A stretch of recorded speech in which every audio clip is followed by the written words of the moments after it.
दुनिया में जहां कहीं भी, जिन देशों में भी भ्रष्टाचार पर अंकुश लगाया गया, दुनिया के जो सबसे ईमानदार देश हैं, जो सबसे ईमानदार व्यवस्था है, फिनलैंड है, स्वीडन है, डेनमार्क है, न्यूजीलैंड है, उन व्यवस्थाओं को अगर आप ध्यान से जाकर देखिएगा, वहां पर लोगों ने वहां की व्यवस्था में 4 बात को किया है। पहला बात, लोगों ने ईमानदार प्रत्याशियों को चुनकर भेजा है। दूसरी बात, बहुत बड़े पैमाने पर सरकारों ने सत्ता और संसाधन का विकेंद्रीकरण किया है।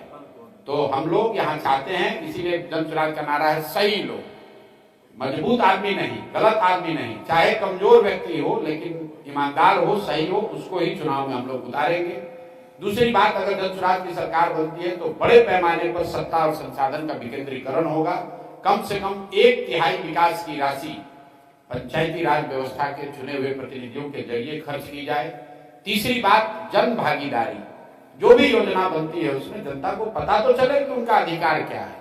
और चौथा जो उसका पिलर है, बड़े पैमाने पर टेक्नोलॉजी का प्रयोग।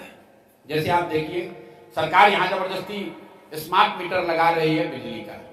किसी ने नहीं पूछा कि भाई जब तुम नल जल योजना बना रहे थे, अगर तुमने नल जल योजना में स्मार्ट मीटर लगा दिया होता तो पटना में बैठे बैठे पता चलता कि कौन सा मोटर ऑन हुआ, कितना पानी निकला, किसने कितना पानी कंज्यूम किया, तो वो तो भ्रष्टाचार पूरा उसमें कम हो जाता।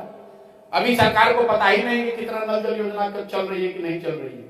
तो ये 4 जो सिद्धांत हैं, राजनीतिक लड़ाई में, लोकतांत्रिक लड़ाई में शुचिता आए, इसके लिए अच्छे लोगों का चुनाव, जो लोग चुनकर आए, व्यवस्था बने, उसमें बड़े स्तर पर सत्ता और संसाधन का विकेंद्रीकरण, तीसरा जन भागीदारी, और चौथा बड़े पैमाने पर टेक्नोलॉजी का प्रयोग। इन 4 चीजों से बिहार में बहुत बड़े स्तर पर भ्रष्टाचार पर अंकुश लगाया जा सकेगा।